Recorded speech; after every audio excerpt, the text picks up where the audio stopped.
ओम श्री गणेशाय नमः।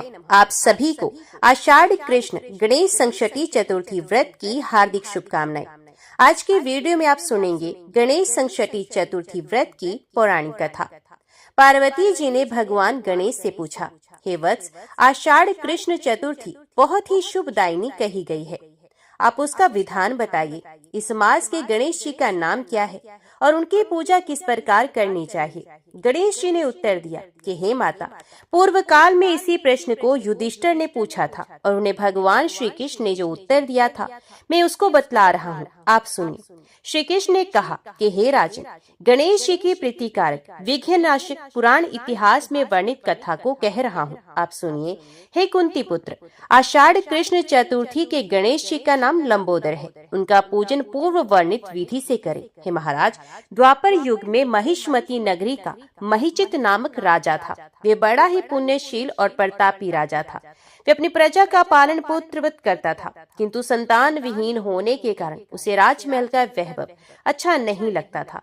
वेदों में निसंतान का जीवन व्यर्थ माना गया है। यदि संतानहीन व्यक्ति अपने पितरों को जल दान देता है तो उसके पितृगण उस जल को गर्म जल के रूप में ग्रहण करते हैं। उसी ऊहापोह में राजा का बहुत समय व्यतीत हो गया। उन्होंने पुत्र प्राप्ति के लिए बहुत से दान यज्ञ यज्ञादि कार्य किए, फिर भी राजा को पुत्र की उत्पत्ति नहीं हुई।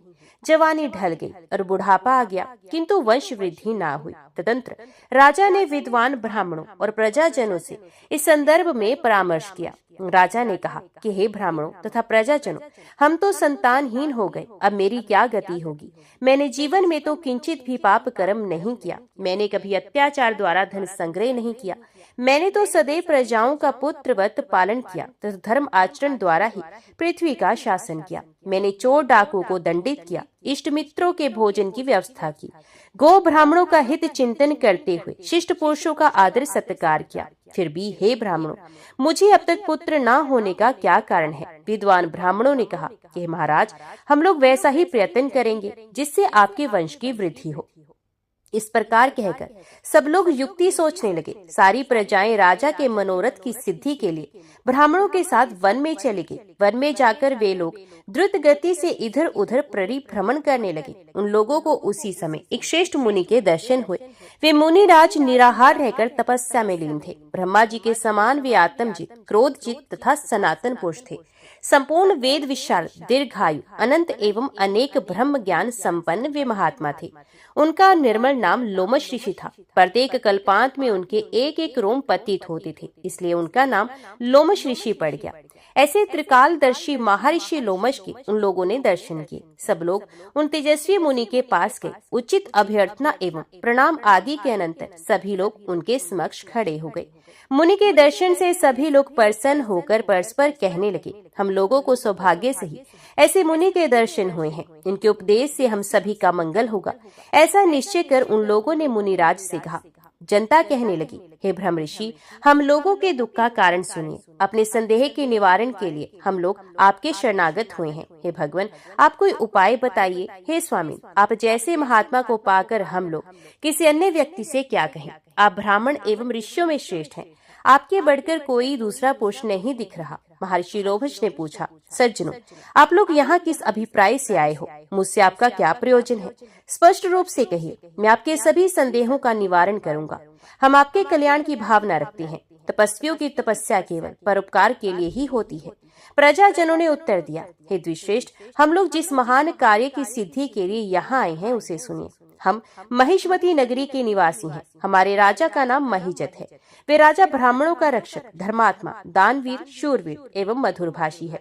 उस राजा ने हम लोगों का पालन पोषण किया है, परंतु ऐसे राजा को आज तक संतान की प्राप्ति नहीं हुई। हे भगवान, माता पिता तो केवल जन्मदाता ही होते हैं, किंतु राजा ही वास्तव में पोषक एवं संवर्धक होता है।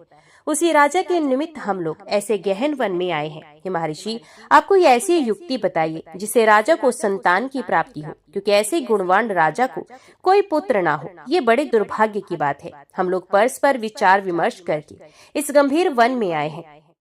उनके सौभाग्य से ही यहाँ हम लोगों ने आपका दर्शन लाभ किया। हे मुनिवर, किस व्रत, दान, पूजन आदि क्रम का अनुष्ठान कराने से राजा को पुत्र होगा? आप कृपा करके हम सभी को बताएं। प्रजाओं की बात सुनकर महर्षि ध्यान मगन हो राजा के उपकार के लिए कहने लगे, महर्षि लोमश ने कहा, हे ब्राह्मणों, आप लोग ध्यान पूर्वक सुनो। मैं संकट नाशन व्रत को बता रहा हूँ। ये व्रत निसंतान को संतानदायक एवं निर्धनों को धन दाता है। आषाढ़ कृष्ण चतुर्थी को एक दंत गजानन नामक गणेश की पूजा करे। पूर्वोक्त विधि से राजा व्रत करके श्रद्धा युक्त हो ब्राह्मण भोजन कराए और उन्हें वस्त्र दान करे। गणेश जी की कृपा से उन्हें अवश्य ही पुत्र की प्राप्ति होगी।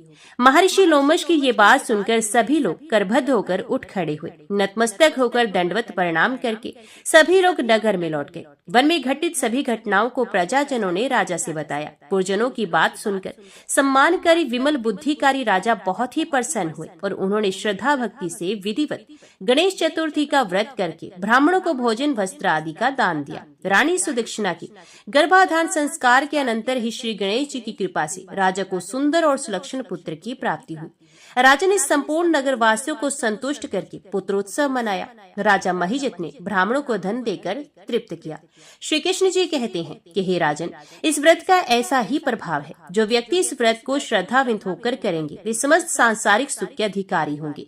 श्री कृष्ण जी ने कहा कि हे महाराज, आप इस व्रत को विधि पूर्वक कीजिए। श्री गणेश जी की कृपा से आपकी सभी मनोकामनाएं पूर्ण होंगी। आपके संपूर्ण शत्रुओं का नाश होगा और आप अचल राज्य के अधिकारी बनेंगे। हे भूप शिरोमणि युधिष्ठिर, जो पुरुष इस व्रत को करते हैं वे चाहे एकांत सेवी ऋषि हो अथवा विद्वान, उन्हें निर्विघ्न रूप से पुत्र आदि की प्राप्ति होती है। जो मनुष्य गणेश जी के चरित्र को सुनते अथवा सुनाते हैं उन्हें सब कार्यों में सिद्धि प्राप्त होती है। तो सब प्रेम से बोलो, गणपति भगवान की जय। विदर्भ देश की घटना है। उसकी राजधानी कौंडिन्यपुर थी। वहां भीम नामक एक प्रसिद्ध राजा राज्य करता था। उसकी पतिव्रता पत्नी का नाम चारुहासिनी था। उनका दाम्पत्य जीवन सुखपूर्वक व्यतीत हो रहा था, किंतु बड़ी आयु होने पर भी संतान न होने का दुख उन्हें बहुत पीड़ित करता था। तब राजा ने सोचा कि इसके लिए कोई उपाय करना चाहिए। ऐसा निश्चय कर उसने अपना राज्य और अपने विश्वास पात्र अमात्य को सौंप दिया और उससे कहा, जब तक मैं ना लौटूं तब तक सावधानी पूर्वक प्रजा पालन और देश की सीमा की रक्षा करते रहना। अमात्य ने आदेश पालन का वचन दिया तो राजा वहां से निश्चिंत होकर वन को चले गए। वे राजा वन में भ्रमण करता हुआ विश्वामित्र जी के आश्रम में जा पहुंचा और महर्षि को प्रणाम कर बैठ गया। महर्षि ने देखा और पूछा, तुम कौन हो? यहाँ किस प्रयोजन से आए हो? अपना पूर्ण परिचय दो। तो राजा बोला, प्रभु, मैं कौंडिन्यपुर में रहता हुआ विदर्भ देश पर शासन करता था। मेरा नाम भीम है। मेरी वृद्ध अवस्था हो गई तो भी कोई संतान नहीं हुई, इसलिए आपकी सेवा में उपस्थित हुआ हूँ। मैं नहीं जानता कि मुझ जैसे कर्तव्यनिष्ठ एवं धर्मज्ञ व्यक्ति को भी इस दुर्भाग्य की प्राप्ति क्यों हुई है। महर्षि ने कहा, राजन, तुमने पूर्व जन्म में श्री गणेश्वर का निरादर किया। उसी के फलस्वरूप तुम इस जन्म में संतानहीन रहे हो। यदि उनको प्रसन्न कर लो तो तुम्हें अब भी संतान की प्राप्ति हो सकती है। राजा ने जिज्ञासा की, महामुने, मुझे मेरे पूर्व जन्म का वृत्तांत सुनाने की कृपा कीजिए कि मेरे द्वारा भगवान गणेश्वर का निरादर कैसे हो गया था। विश्वामित्र जी बोले, महाराज, तुम्हारे कुल में बहुत पहले भीम नामक एक अन्य प्रतापी पुरुष हुआ था। उसकी पत्नी अत्यंत सुंदर और पतिव्रता थी। उससे एक पुत्र की प्राप्ति हुई जो गूंगा, बहरा और विकलांग था। उसके शरीर से दुर्गंध आती थी। माता पिता ने उसका नाम दक्ष रखा। अनेक प्रयत्न करने पर भी वे बालक मूकता और बधिरता के दोष से मुक्त ना हो सका। हे राजन, किसी ने राजा से कहा कि यदि बालक अपनी माता के साथ तीर्थ करे तो संभव है कि बालक का रोग दूर हो जाएगा। उसके परामर्श पर राजा के आदेश से रानी अपने पुत्र को लेकर तीर्थ यात्रा को चली गई। मार्ग में चोरों ने उसे लूट लिया, इसलिए उसके पास जीवन यापन के लिए भी धन नहीं रहा। तब उसने एक शिव मंदिर में शरण ली और बालक को वहीं छोड़कर भिक्षा के लिए गांव में चली गई। तभी उस मंदिर में एक धर्मज्ञ ब्राह्मण आया। उसके शरीर का स्पर्श करके प्रवाहित होने वाली वायु के स्पर्श से बालक का शरीर रोग मुक्त हो गया। रानी लौटकर शिवालय में आई तो अपने पुत्र को सर्वांग सुंदर और रोग मुक्त देखकर बहुत प्रसन्न हुई। उसने ब्राह्मण देवता का पता लगाया तो ज्ञात हुआ कि वे गणेश जी का उपासक था। उसने रानी को गणेश जी की उपासना का उपदेश दिया। अब माता और पुत्र दोनों ने भगवान गणेश्वर की उपासना की, जिससे प्रसन्न होकर गणेश जी ने स्वप्न में कहा, कि तुम मेरे परम भक्त महर्षि मुद्गल के पास जाओ, उनसे तुम्हें समस्त अभिष्टों की प्राप्ति हो सकती है। विश्वामित्र जी ने भीम को आगे का वृत्तांत सुनाते हुए कहा कि वे दोनों मुद्गल आश्रम की खोज में बहुत समय तक अरण्यों में भटकते रहे। तब एक दिन बड़ी कठिनाई से उन्हें वे आश्रम मिला। वहां आकर उन्होंने अपना सब वृत्तांत सुनाया तो महर्षि ने श्री गणेश्वर के एकाक्षरी मंत्र गम के अनुष्ठान का उपदेश दिया। राजा भीम ने जिज्ञासा की कि महामुने, आपके मुख से ये चरित्र सुनकर मुझे आश्चर्य हो रहा है। एक ब्राह्मण के शरीर के स्पर्श से, बहने वाली वायु के स्पर्श मात्र से वे बालक रोग रहित और सुंदर कैसे हो गया? इसका समाधान करने की कृपा कीजिए। विश्वामित्र जी बोले, राजन, प्रभु की इच्छा से जो कुछ भी हो जाए वही संभव है, उसमें आश्चर्य ही कैसा। भगवान गजानन चाहे तो किसी भी निमित्त से अभिष्ट प्रदान कर सकते हैं। देखो, एक समय की बात है, सिंधु देश की पल्ली नामक ग्राम में एक धनिक वैश्य रहता था। उसका नाम कल्याण था।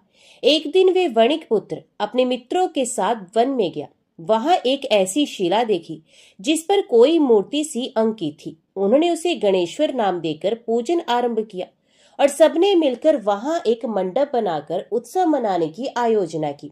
उस दिन से अपने सब मित्रों के साथ वे वणिक पुत्र दिन रात वहीं रहकर गणेश जी की उपासना करने लगा। जब वे घर नहीं पहुंचे तो माता पिता को चिंता हुई और पता लगाने आए कि वे कहाँ हैं और क्या करते हैं। सब बालकों को उपासना आदि में लगे देखकर उनके माता पिता आदि ने कल्याण से कहा कि तुम्हारे पुत्र ने हमारे बालकों को भी पागल बना दिया है, जो अरण्य में पड़ी हुई शिला का पूजन आराधना कर रहे हैं। इसलिए तुम अपने पुत्र को रोको, अन्यथा हमें उसके साथ कठोरता का व्यवहार करना पड़ेगा। ये सुनकर कल्याण ने उस मंडप को गिरा दिया और अपने पुत्र को मारने लगा। उसने उस गणेश शिला को उठाकर दूर फेंका और समस्त बालकों को वहां से भगा दिया। इससे वणिक पुत्र बल्लाल को बड़ा मानसिक कष्ट पहुंचा। उसने पिता से हाथ जोड़कर निवेदन किया कि पिताजी, अब मुझे कितना भी भारी दंड दे दीजिए, किंतु उन सर्वात्मा भगवान गणाध्यक्ष का निरादर मत कीजिए। वे प्रभु समस्त कल्याणों के देने वाले हैं, अपने भक्तों के सभी विघ्नों को भी हरण करते हैं। उनके समान अन्य कोई बड़ा देव नहीं है। वैश्य ने क्रोधावेश में कहा, मूर्ख, इस पत्थर को सर्वात्मा कहता है। देखूंगा तेरे गणाध्यक्ष तेरे विघ्नों को किस प्रकार दूर करता है और तुझे बंधन से कैसे छुड़ाता है। कल्याण ने अपने पुत्र को एक पेड़ से दृढ़ता पूर्वक बांध दिया और बोला, अब भी अपनी भूल स्वीकार कर और गणेश जी की भक्ति छोड़कर अपने कार्य में लग जा। किंतु पुत्र ने पिता की बात स्वीकार नहीं की तो वे उसे गाली देकर चला गया। इस बालक को अपने पिता की निष्ठुरता पर क्रोध आ गया और उसने उसे शाप दे दिया, तुमने मुझे इस निर्जन वन में अकेला ही निर्दयता पूर्वक बांधकर छोड़ दिया है। इसके फलस्वरूप तुम बहरे, गूंगे, अंधे और विकलांग हो जाओगे। बहुत समय बीत गया। वृक्ष से बंधा रहने के कारण बालक थक गया और रस्सी के बंधन उसके कोमल अंगों में गड़ गए। इससे अत्यंत पीड़ित होकर वे भगवान गजानन को पुकारने लगा और अंत में उनकी ओर से भी निराश हो गया तो उसने आत्मघात करने का निश्चय किया। वे वृक्ष से ही सर मारने लगा, उससे मस्तक में क्षत हो गए। तब वे बालक पीड़ा और निराशा के कारण रोता हुआ बोला, हे विघ्नेश, आपके भक्त पर ऐसा महान संकट है और आप सुनते नहीं। पता नहीं आप कहीं भी हैं या नहीं, यदि हैं तो आते क्यों नहीं। तभी उसने देखा एक ब्राह्मण आ रहा है। उसने तुरंत ही बालक के बंधन खोले और सर पर हाथ फेरते हुए कहा, वत्स, तुम्हारी पुकार सुनते ही तो यहाँ आ गया हूँ। तुमने पिता को जो शाप दिया है वे सत्य होगा। ये स्थान तुम्हारे नाम पर बल्लाल विनायक के नाम से प्रसिद्ध हो जाएगा। इधर कल्याण का शरीर उसी समय से रोगग्रस्त हो गया। उसे दुर्गंध आने लगी। वे बहरा, गूंगा और विकलांग हो गया। उसकी दशा देखकर पत्नी को बहुत दुख हुआ। वे पुत्र को देखने के लिए अरण्य में गई तो वहां उसे गणेश्वर के पूजन में लगा देखा। इससे उसके मन में बड़ी प्रसन्नता हुई। उसने पुत्र से कहा, पुत्र, ये तो तू बड़ा मंगल कार्य कर रहा है, परंतु तुम्हारे पिता की दशा बहुत दारुण हो गई है। उन्हें भी चलकर देखना चाहिए। बस माता पिता की आज्ञा मानना भी पुत्र का परम कर्तव्य होता है। बल्लाल ने उसी प्रकार शांति पूर्वक बैठे रहकर कहा, जननी, सांसारिक माता पिता तो अनित्य हैं, यथार्थ माता पिता तो भगवान गणेश्वर ही हैं, जिनकी मैंने शरण ले ली है। इन्हीं भगवान का निरादर करने के कारण पिताजी को ऐसी दशा प्राप्त हुई है। अब उनकी सेवा करना तुम्हारा ही कर्तव्य है, क्योंकि पत्नी के लिए पति की सेवा ही सर्वोपरि है। माता ने कहा, पुत्र, अपने जन्मदाता पिता को शाप से मुक्त कर दो, मैं तुमसे विनय करती हूँ। ये सुनकर बलाल ने कहा, जननी, मैं तो अब कुछ भी नहीं कर सकता। अगले जन्म में तुम एक राजा की महारानी बनोगी, किंतु तुम्हारा पुत्र गूंगा, बहरा, विकलांग और दुर्गंध युक्त होगा। उसके कारण तुम्हारा पति उस पुत्र के साथ तुम्हें भी घर से निकाल देगा। फिर एक शिवालय में एक गणपति भक्त ब्राह्मण के स्पर्श से तुम्हारे उस दक्ष नामक पुत्र का शरीर निरोग और सुंदर हो जाएगा। हे राजन, ये समस्त घटना चक्र उसी वाणी के अनुसार घटित हुआ था। अब आगे का वृतांत सुनो। कौंडिन्यपुरी नगर के निकट ही एक महावन था, जिसमें भगवान गणाध्यक्ष का एक प्राचीन मंदिर विद्यमान था। दक्ष ने उस मंदिर में जाकर गणेश्वर के एकाक्षरी मंत्र का जप आरंभ किया। इसी मध्य उसने अपने को हाथी पर सवार देखा। वे स्वप्न उसने माता को सुनाया तो वह बोली, पुत्र, स्वप्न तो बहुत ही सुंदर है। हाथी के दर्शन का अर्थ हुआ भगवान गजानन का दर्शन, और हाथी की सवारी का अर्थ हुआ राज्य पद की प्राप्ति। राजन, काल की गति बड़ी विचित्र है। वे अनुकूल चलता है तो समस्त सौभाग्यों की प्राप्ति कराता है, और प्रतिकूल चलता है तो नष्ट कर देता है। देखो, कौंडिन्यपुर में उस समय चंद्रसेन नामक राजा राज्य करता था। उसकी मृत्यु अकस्मात हो गई। नगर में सर्वत्र शोक छा गया। राजा की सदाचारिणी पत्नी सुलभा पति के वियोग में मूर्छित हो गई। तभी एक वैदज्ञ ब्राह्मण ने आकर कहा, जिसकी जितनी आयु होती है वे उतना ही जीवित रहता है, इसलिए शोक व्यर्थ है। फिर जो मर गया उसका संस्कार तो करना ही चाहिए, अन्यथा सदगति कैसे होगी। जो केवल शोक का दिखावा करता है वे अवश्य स्वार्थी है, इसलिए राजा का संस्कार करना ही उसके प्रति सच्ची प्रीति प्रदर्शित करना होगा। राजा के कोई पुत्र या परिवारजन नहीं था, इसलिए प्रधान अमात्य ने उसका मृतक संस्कार किया, और फिर सब अमात्य बैठकर विचार करने लगे कि किसे राजा बनाया जाए। तभी महर्षि मुद्गल वहां आ गए, और अमात्यों के पूछने पर महर्षि ने कहा, गज, अपनी सूंड जिसके कंठ में माला पहनाइए उसी को राजा बनाना चाहिए। इसके लिए आप लोग एक उत्सव का आयोजन करके राजा का चयन कर लो। महर्षि की आज्ञा अनुसार शुभ दिन देखकर उत्सव का आयोजन किया गया, जिसमें सहस्रों व्यक्ति उपस्थित हुए। दक्ष भी उसमें दर्शक के रूप में सम्मिलित हुआ था। रानी ने पुष्कर नामक गजेंद्र की सूंड में एक रत्न माला डाली और प्रार्थना की कि हे गजराज, इस माला को किसी योग्य व्यक्ति के गले में डाल दो जो धर्मपूर्वक राज्य शासन चला सके। हाथी उस जन समूह के मध्य में इधर उधर सूंड हिलाता हुआ धीरे धीरे चल पड़ा। वे कभी कभी रुककर किसी विशिष्ट व्यक्ति को सूंघने लगता तो वे व्यक्ति समझता कि ये मेरे ही गले में माला डालेगा। अनेकों उत्सुक व्यक्ति हाथी के पास इसी आशा में आने लगे, किंतु हाथी सबकी ओर देखता और बहुतों को सूंघता हुआ अंत में दक्ष के पास जा पहुंचा, और उसे सूंघकर देखकर कुछ ठहरकर अंत में उसने उसी के गले में वे रत्नमाला डाल दी। दक्ष राजा हो गया। हाथी ने उसे अपनी सूंड से उठाकर ऊपर बैठा दिया। सर्वत्र हर्ष ध्वनि और जय घोष होने लगा। वे हाथी पर चढ़कर ही राजभवन में लाया गया। वेदज्ञ ब्राह्मणों ने उसका विधि पूर्वक अभिषेक किया। उस समय दुधंबी बज उठी। राजा दक्ष पर पुष्पों की वर्षा होने लगी। राजा ने सभी को यथा पद विभिन्न प्रकार के उपहार और ब्राह्मणों को गवादी के दान दिए। हे महाराज, दक्ष का विवाह राजा वीरसेन की पुत्री से हुआ। फिर उसके वृद्धभानु नामक एक पुत्र हुआ, जिसने सुखपूर्वक उस राज्य को भोगा। वृद्धभानु का पुत्र खड्गधर हुआ। खड्गधर का पुत्र सुलभ, उसका पुत्र पद्माकर, उसका पुत्र वपुदीपक और उसका पुत्र चित्रसेन हुआ। हे राजन, उस चित्रसेन के पुत्र तुम हो। हे व्यास, विश्वामित्र जी के मुख से अपना परंपरागत वंश परिचय सुनकर राजा भीम को बड़ी प्रसन्नता हुई और उसने निवेदन किया, प्रभु, मुझ पर भी भगवान गणाध्यक्ष का अनुग्रह हो सके, वैसी कृपा कीजिए। उसकी प्रार्थना सुनकर विश्वामित्र जी ने कहा, हे राजन, तुम राजा दक्ष द्वारा निर्माण कराए गए गणेश मंदिर में रहकर गणाध्यक्ष का अनुष्ठान करो तो तुम्हारे सब अभिष्ट पूर्ण हो जाएंगे। ये सुनकर राजा उन्हें प्रणाम करके अपने वंश परंपरागत से उपास किए गणेश्वर मंदिर में जाकर उपासना करने लगा और अनुष्ठान पूरा होने पर उसके रुक्मागंध नामक पुत्र की प्राप्ति हुई। कालांतर में पिता की आज्ञा से रुक्मागंध अपने पैतृक राज्य पद पर आसीन हुआ। तो सब प्रेम से बोलो गणपति भगवान की जय। अभी सुनिए संकटी चतुर्थी व्रत की अगली कथा। एक बार एक राज्य में एक कुम्हार रहता था। एक दिन वे मिट्टी के बर्तन पकाने के लिए आवा लगा रहा था। आवा कहते हैं मिट्टी के बर्तन पकाने के लिए आग जलाने को। अब उसने आवा तो लगा लिया, लेकिन उसमें मिट्टी के बर्तन पके नहीं। कुम्हार बार बार प्रयास करता रहा, लेकिन मिट्टी के बर्तन हर बार कच्चे ही रह जाते। ये देखकर कुम्हार बहुत परेशान हो गया।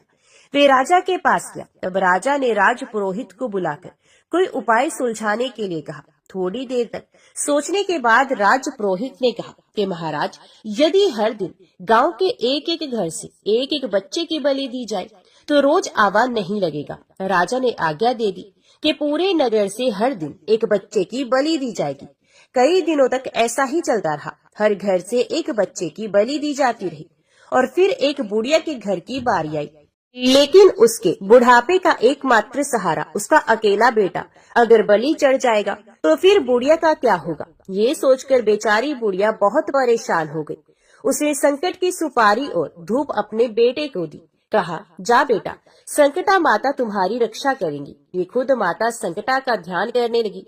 उसने अपने बेटे की सलामती की कामना करने लगी। उधर अगली सुबह जब कुम्हार ने उठकर देखा कि आवा भी पक गया और वे बालक भी पूरी तरह से सुरक्षित है, ये सब देखकर कुम्हार हैरान रह गया। उसने बालक से पूछा कि ऐसा कैसे हो गया।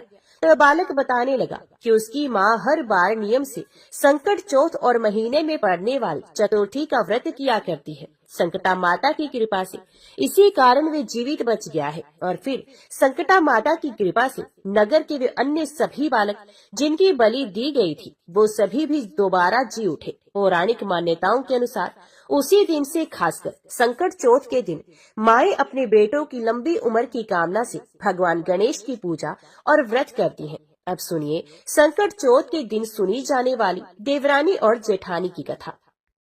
संकटी चौथ की पौराणिक कथा के अनुसार एक बार एक शहर में देवरानी और जेठानी रहा करती थी। जेठानी अमीर थी और देवरानी बहुत गरीब थी। देवरानी गणेश जी की बड़ी भक्त थी। देवरानी का पति जंगल से लकड़ियां काट कर लाता, उन्हें शहर में जाकर बेचता था। इस प्रकार उनका जीवन चल रहा था। देवरानी का पति अक्सर बीमार रहता था। तब देवरानी जेठानी के घर का सारा काम करती और बदले में जेठानी उसे बचा हुआ खाना, पुराने कपड़े आदि दे देती। इसी से किसी तरह देवरानी का परिवार चल रहा था। माघ के महीने में देवरानी ने तिल चौथ का व्रत किया। 5 आने का तिल और गुड़ लाकर तिलकुट बनाया। पूजा करके तिल चौथ की कथा सुनी और फिर तिलकुटा छिंके में रख दिया, क्योंकि संकट चौथ का व्रत बिना चंद्र देवता को अर्घ्य दिए अधूरा माना जाता है। तो देवरानी सोचने लगी कि चंद्रमा उदय होने पर पहले तिलकुट और उसके बाद ही वे कुछ और खाएगी। कथा सुनकर वे जेठानी के यहाँ चली गई। खाना बनाकर जेठानी के बच्चों से उसने खाना खाने के लिए कहा। तब बच्चे कहने लगे कि माँ ने व्रत किया है और माँ भूखी है, जब माँ खाना खाएगी तब हम भी खा लेंगे। जेठ जी को खाना खाने के लिए कहा तो जेठ जी कहने लगे कि मैं अकेला नहीं खाऊंगा, जब चांद निकलेगा तभी सब मिलकर खाना खाएंगे, तब मैं भी खा लूंगा। जेठानी ने उससे कहा कि आज तो किसी ने भी अभी तक खाना नहीं खाया, तो मैं तुम्हें कैसे दे दूं? तुम सुबह सवेरे आकर बचा हुआ खाना ले जाना। क्योंकि हर दिन तो जेठानी का बचा हुआ खाना या सुबह का बचा हुआ खाना अपनी देवरानी को दे दिया करती थी। इधर देवरानी के घर पर उसका पति और बच्चे बेचारे सब आस लगाए हुए ही बैठे थे कि आज तो त्योहार है, इसलिए कुछ आज पकवान आदि खाने को मिलेगा। देवरानी बिना खाने के जब अपने घर लौटी और बच्चों को पता चला कि आज तो पकवान क्या रोटी भी खाने को नहीं मिलेगी, तो सारे बच्चे उदास हो गए। भूख के मारे रोने लगे। उसके पति को भी बहुत गुस्सा आया। उसका पति गुस्से में कहने लगा, सारा दिन काम करके भी तुम 2 रोटी नहीं ला सकती, तो काम ही क्यों करती हो। पति ने गुस्से में आकर पत्नी को कपड़े धोने के धोने से मारा। धोना हाथ से छूट गया तो पाटे से मारा। अब वे बेचारी देवरानी गणेश जी को याद करती हुई रोते रोते पानी पीकर ही सो गई। उस दिन गणेश जी देवरानी के सपने में आए और कहने लगे, धुवनी मारा, पाटी मारा, सो रही है या जाग रही है। देवरानी कहने लगी, कुछ सो रही हूँ, कुछ जाग रही हूँ। तब गणेश जी फिर से बोले, भूख लगी है, कुछ खाने को दो। देवरानी कहने लगी, क्या दूं? मेरे घर में तो अन्न का एक दाना भी नहीं है। जेठानी बेचारी बचा कुचा खाना देती थी, आज वो भी नहीं मिला। पूजा का बचा हुआ तिलकुटा चीकी में पड़ा है, वही खा लो। तिलकुटा खाने के बाद गणेश जी फिर से कहने लगे, ओवने मारी, पाटी मारी, निपटाए लगी है, कहाँ निपटूं? तो वही बोली, ये पड़ा घर, जहाँ इच्छा हो वही निपट लो। फिर गणेश जी बच्चे की तरह कहने लगे, अब हाथ कहाँ पहुँचूं? नींद में मगन देवरानी को बहुत गुस्सा आया। वे सोचने लगी कि कब से तंग किए जा रहे हो। तो उसने गुस्से से कहा कि मेरे सर पर पूछो और कहाँ पहुँचोगे। इतना सब होने के बाद देवरानी के घर तो चमत्कार हो उठा। देवरानी जब सुबह उठी तो देखकर हैरान रह गई कि उसका पूरा घर हीरे मोती से जगमगा रहा है। सर पर जहाँ विनायक जी पहुँचे थे वहाँ तो हीरे के टीके और बिंदी जगमगा रही थी। उस दिन देवरानी अपनी जेठानी के यहाँ काम करने के लिए नहीं गई। बड़ी देर तक देवरानी की राह देखने के बाद जेठानी ने अपने बच्चों को देवरानी को बुलाने के लिए भेजा। जेठानी सोच रही थी कि शायद मैंने कल अपनी देवरानी को खाना नहीं दिया, हो सकता है इसलिए मेरी देवरानी बुरा मान गई है, इसलिए आज नहीं आई होगी। तो बच्चे बुलवाने गए तो कहने लगे, चाची चलो, माँ ने बुलाया है, सारा काम पड़ा हुआ है। देवरानी कहने लगी, अब उसकी जरूरत नहीं है, मेरे घर में अब सब कुछ है। गणेश जी भगवान ने मुझ पर बड़ी कृपा की है। अब बच्चे अपने घर पर गए। घर जाकर अपनी माँ को सब बताया कि माँ, चाची का घर तो पूरा हीरे मोतियों से जगमगा रहा है। अब उनका घर पहले की तरह टूटा फूटा नहीं रहा। जेठानी ने ये सब सुना तो उसे विश्वास नहीं हुआ और वे सोचने लगी, बच्चे मजाक कर रहे होंगे। फिर वे दौड़ी दौड़ी अपनी देवरानी के घर आई और जो कुछ उसने देखा उसकी आंखें खुली की खुली रह गई। वे देवरानी से पूछने लगी, अरे ये सब कैसे हुआ? तब देवरानी तो बड़ी सीधी सादी थी, बहुत भोली भाली थी। तो उसने उसके साथ जो कुछ हुआ सब कुछ अपनी जेठानी से कह दिया। जेठानी बड़ी चालाक थी। घर लौटकर जेठानी ने अपने पति से कहा कि आप मुझे धोबन और पाटे से मारो। उसका पति कहने लगा, ए भलमानस, मैंने तो तुम्हारे ऊपर कभी हाथ तक नहीं उठाया, मैं भला तुम्हें धवन और पाटे से कैसे मार सकता हूँ। लेकिन जेठानी मानी ही नहीं और वे जिद करने लगी कि मुझे पीटो। मजबूर होके उसके पति को उसे मारना ही पड़ा। अब उसने ढेर सारा घी डालकर चूरमा बनाया और चीके में रखकर सो गई। रात को चौथ विनायक जी सपने में आए और कहने लगे कि भूख लगी है, क्या खाऊं? तो जेठानी कहने लगी कि हे गणेश जी महाराज, मेरी देवरानी के यहाँ तो आपने सुख खा तिलकुट खाया था। मैंने तो ढेर सारा घी डालकर चूरमा बनाकर आपके लिए छींके में रख दिया है। फल और मेवे भी साथ में रखे हैं। हे गणपति जी महाराज, जो चाहे वे आप खा लीजिए। सारा चूरमा खाने के बाद गणपति जी कहने लगे, निपटे कहाँ? तो जेठानी कहने लगी, उसके यहाँ तो टूटी फूटी झोपड़ी थी, मेरे यहाँ तो कंचन का महल है, जहाँ चाहो निपट लो। तब गणेश जी ने पूछा, अच्छा ठीक है, अब बताओ मैं पहुँचूं कहाँ? तो जेठानी कहने लगी, मेरे माथे पर बड़ी सी बिंदी लगाकर पहुँच लो। जेठानी तो बहुत चालाक थी और उसके मन में धन का लालच भी था। धन की लालची जेठानी सुबह सुबह बड़ी जल्दी उठ गई। सोचने लगी कि आज तो मेरा घर भी हीरे जवाहरात से भर चुका होगा और मैं तो देवरानी से ज्यादा अमीर बन जाऊंगी। लेकिन जब वे सुबह उठी तो उसने देखा हीरे मोती की जगह उसके घर में तो गंदगी फैली हुई थी और बड़ी तेज बदबू आ रही थी। उसके सर पर भी बड़ी सी बिंदी की जगह गंदगी लगी हुई थी। तब उसने कहा कि हे गणेश जी महाराज, ये आपने क्या कर दिया? मुझसे रूठे और देवरानी पर रूठे। जेठानी बहुत दुखी हुई, उसे गुस्सा भी आ रहा था। जेठानी ने किसी तरह अपने घर की सफाई करने की कोशिश की, लेकिन गंदगी तो और ज्यादा फैलती ही जा रही थी। उधर जेठानी के पति को जब मालूम हुआ तो वे भी बहुत गुस्सा हुआ और कहने लगा कि तेरे पास तो इतना सब कुछ था, फिर भी तेरा मन नहीं भरा। जेठानी के पति ने भी उसे ताना दे दिया। परेशान होकर चौथ के गणेश जी से वे विनती करने लगी। तब गणेश जी ने कहा, देवरानी से जलन करने के कारण तूने जो कुछ भी किया था, यही उसका फल है। अब तू अपने धन में से आधा धन देगी, तभी ये सब गंदगी साफ होगी। जेठानी ने किसी तरह अपना आधा धन बांट दिया, किंतु मोहरों की एक हांडी चूल्हे के नीचे उसने गाड़ कर रखी थी। उसने सोचा, इसका पता तो किसी को नहीं चलेगा, और उसने वे छुपाया हुआ धन बांटा ही नहीं। छुपाए हुए धन को छोड़कर बाकी सारा धन उसने अपनी देवरानी को आधा आधा दे दिया और फिर गणेश जी से कहने लगी, हे गणपति भगवान, अब तो अपना ये बिखराव समेट लो। तब गणपति भगवान कहने लगे, अभी नहीं, पहले चूल्हे के नीचे जो गाड़ी हुई मोहरों की हांडी है, उसे भी ताक में रख दो और डोल सुई के भी 2 हिस्से कर दो।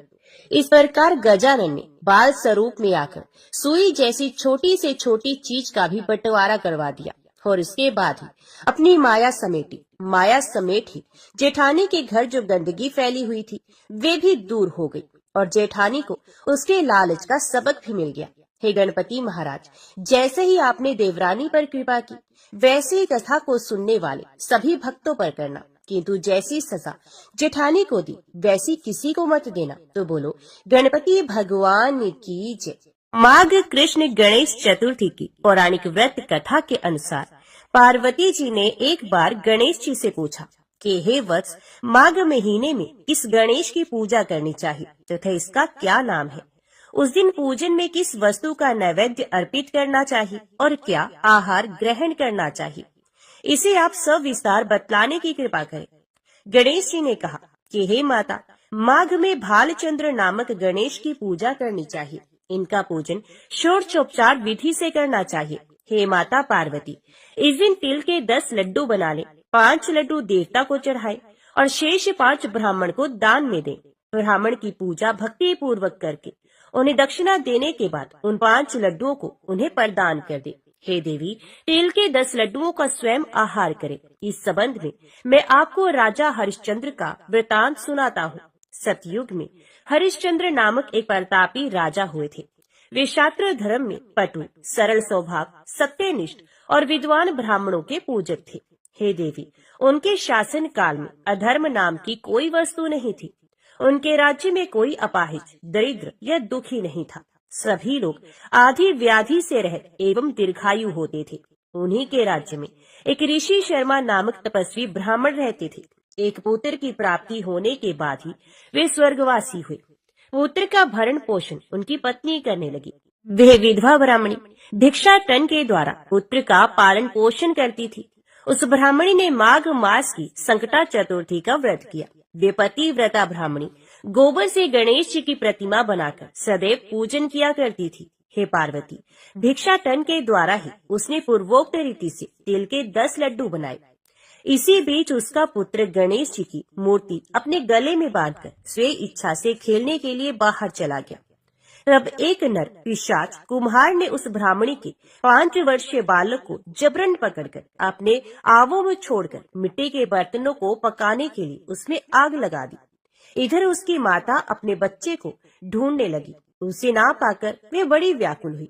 वे ब्राह्मणी विलाप करती हुई गणेश जी की प्रार्थना करने लगी। हे गणेश जी महाराज, विशाल शरीर वाले, हे सूर्य नारायण की लाली के सदृश कांति वाले, हे सुंदर जटा समूह को धारण करने वाले, आप इस दुखनी की रक्षा कीजिए। हे गजानन, हे 4 भुजाधारी, हे मस्तक में चंद्रमा को धारण करने वाले, हे विनायक, हे अनाथों के नाथ, हे वरदायक, मैं पुत्र के वियोग से व्यथित हूँ, आप मेरी रक्षा कीजिए।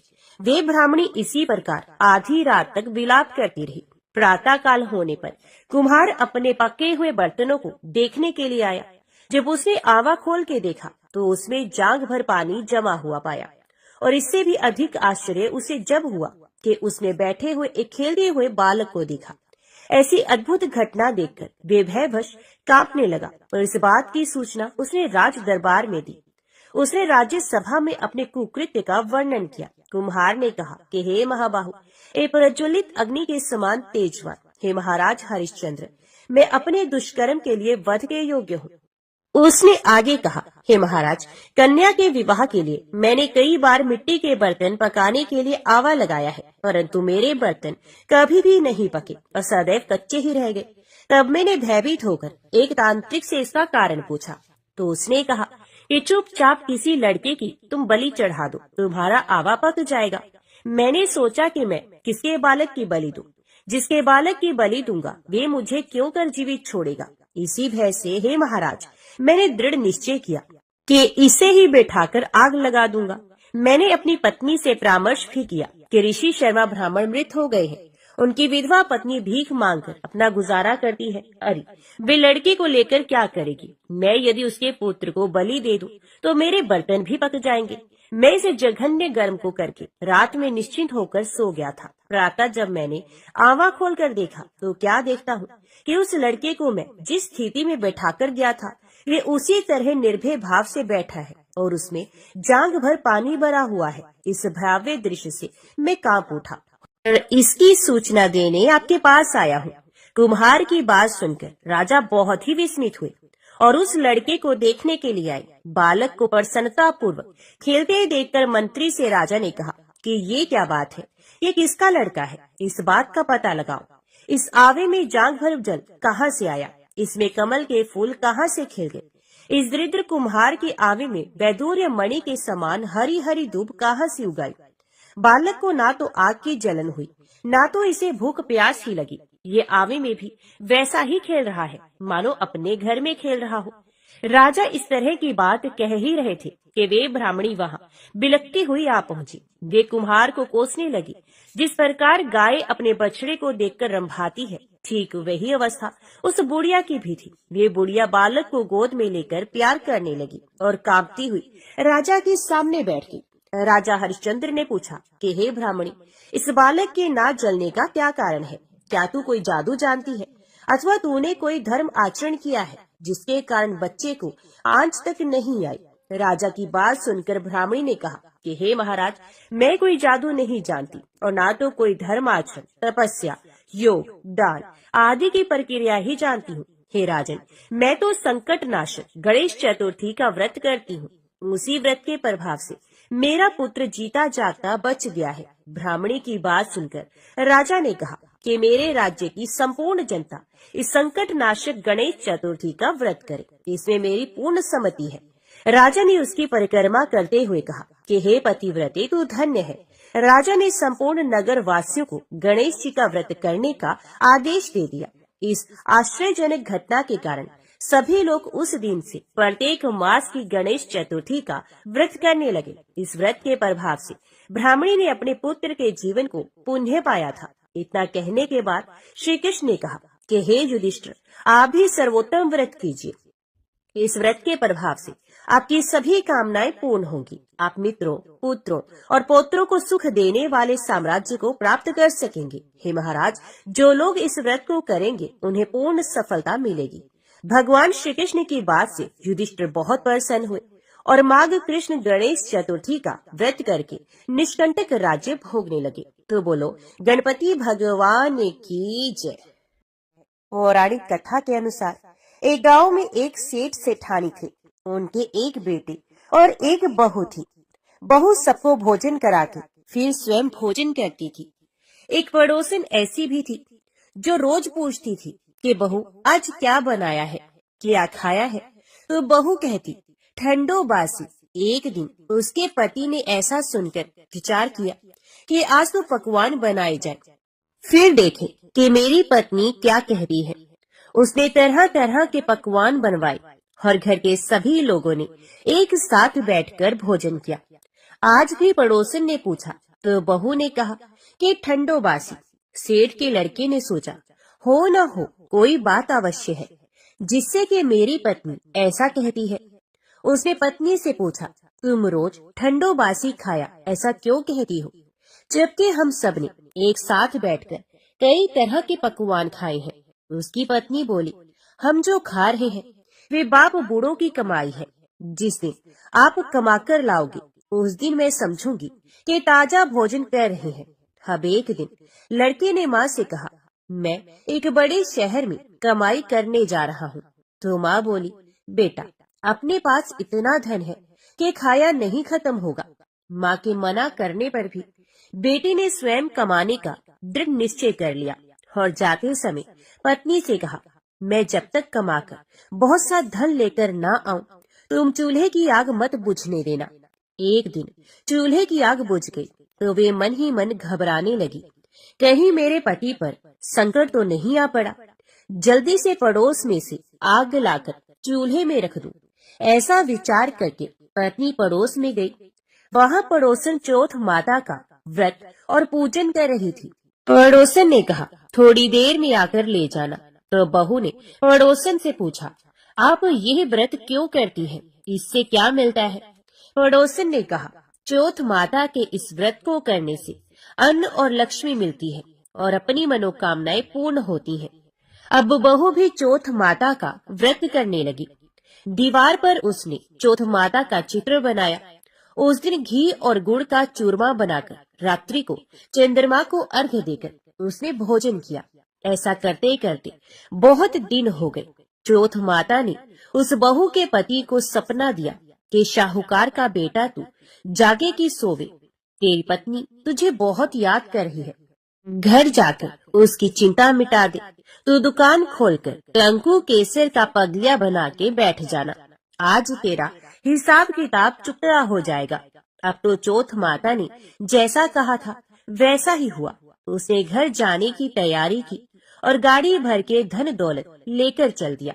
रास्ते में एक बड़ा सा काला नाग फन फैलाए बैठा था और कहने लगा, आज तो मैं तुम्हें डसूंगा, नहीं छोड़ूंगा। आज तेरी आयु पूरी हो गई है। सेठ के लड़के ने कहा, आज चौथ माता ने मुझे सपना दिया तो मैं पत्नी से मिलने घर जा रहा हूँ।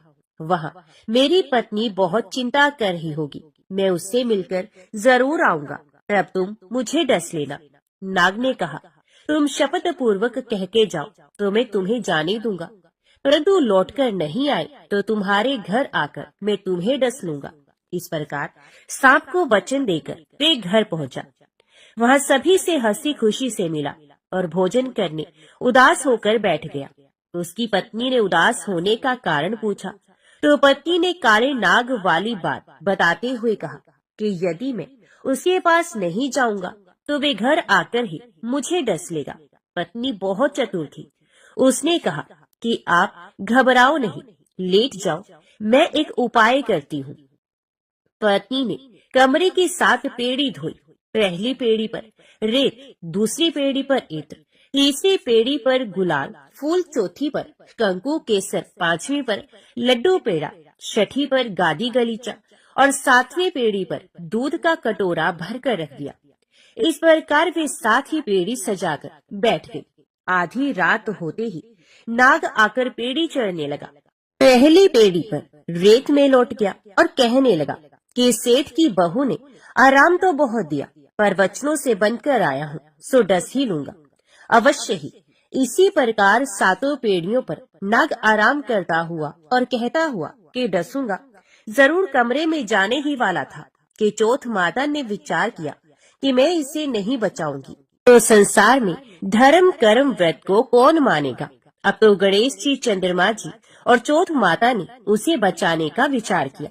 चंद्रमा जी ने उजाला किया, चौथ माता ढाल बनी और गणेश जी ने तलवार लेकर नाग को मार दिया और ढाल से ढक दिया। अब बहू भी थकी हारी सो गई। दिन निकला तो लोग बेटे से मिलने आए, परंतु बेटा बहू तो उठे ही नहीं। बहुत देर हो गई तो माँ उन्हें उठाने गई। माँ ने 7 पेड़ियों पर जो कुछ भी देखा तो वे बहुत ही घबराई और बेटा बहू को आवाज लगाई। बेटा बहू उठे तो देखा कि एक ढाल तलवार वहाँ पड़ी है। अब ढाल उठाई तो वही काला नाग मरा हुआ पड़ा है। बेटा बहू ने सोचा कि आज तो धर्म कर्म ही आड़े आए हैं, जो भगवान गणेश जी और चौथ माता ने अपनी रक्षा की है। हे चौथ माता, आपने जैसी सेठ के बेटे बहू की रक्षा की, वैसे ही रक्षा सबकी करना। तो बोलो चौथ माता की जय। भगवान विघ्नहर्ता गणेश की कथा सुने बिना चौथ माता के व्रत की कथा अधूरी मानी जाती है, इसलिए अब आप सुनिए भगवान गणेश की कथा। एक समय की बात है, भगवान विष्णु का विवाह लक्ष्मी जी के साथ निश्चित हो गया। विवाह की तैयारियां होने लगी। सभी देवताओं को निमंत्रण भेजे गए, परंतु गणेश जी को निमंत्रण नहीं दिया गया। कारण जो भी रहा हो, अब भगवान विष्णु की बारात जाने का समय आ गया। सभी देवता अपनी पत्नियों के साथ विवाह समारोह में आए। उन सब ने देखा कि गणेश जी कहीं दिखाई नहीं दे रहे हैं।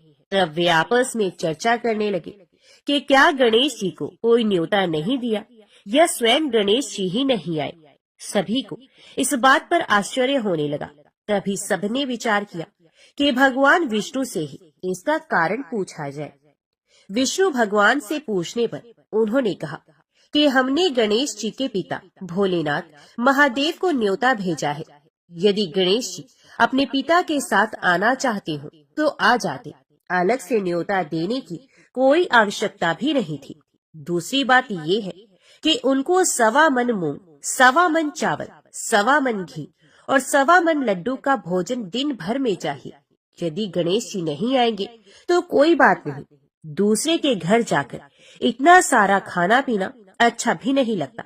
इतनी वार्ता कर ही रहे थे कि किसी एक ने सुझाव दिया, यदि गणेश जी आ भी जाए तो उनको द्वारपाल बनाकर बैठा देंगे कि आप घर की देखभाल करना। आप तो चूहे पर बैठकर धीरे धीरे चलोगे तो बारात से बहुत पीछे रह जाओगे। यह सुझाव भी सबको पसंद आ गया, तो भगवान विष्णु ने भी अपनी सहमति दे दी। होना क्या था, इतने में गणेश जी वहां आ पहुंचे और उन्हें समझा बुझाकर घर की रखवाली करने बैठा दिया गया। बारात चल दी। तब नारद जी ने देखा कि गणेश जी तो दरवाजे पर ही बैठे हुए हैं, तो वे गणेश जी के पास गए और रुकने का कारण पूछा।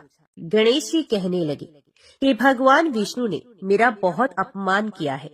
नारद जी ने कहा कि आप अपनी मूषक सेना को आगे भेज दो, तो वे ही रास्ता खोद देगी, जिससे उनके वाहन धरती में धंस जाएंगे। अब आपको सम्मान पूर्वक बुलाना ही पड़ेगा। अब तो गणेश जी ने अपनी मूषक सेना जल्दी से आगे भेज दी और सेना ने जमीन पोली कर दी।